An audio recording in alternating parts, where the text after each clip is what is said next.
legal matters, and public influence. None of these responsibilities were wrong. In fact, they created new opportunities for ministry. Yet, they also introduced a new temptation.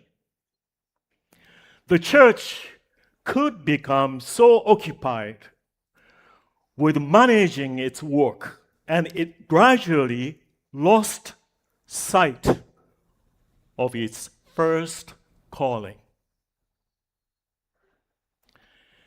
Every generation of the church must ask the same question. What is at the center of our life together?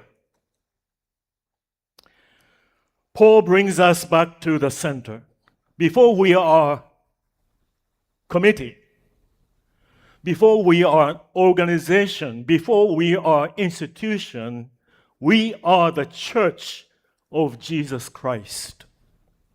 And the gospel is not simply one ministry among many. It is the very reason the church exists.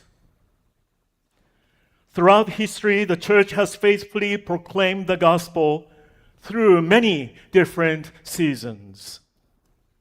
Yet every generation has faced the same temptation to become so occupied with the work of the church that it loses sight of the heart of the church. That temptation is not limited to one century or one denomination. It is the temptation of every generation. And that is exactly where Paul speaks to us. Before telling the church how to live, Paul reminds us of what God has already done through Jesus Christ. First, the gospel defines who we are. Verse 27a. Whatever happens, conduct yourselves in a manner worthy of the gospel of Christ. Then, whether I come and see you or only hear about you in my absence,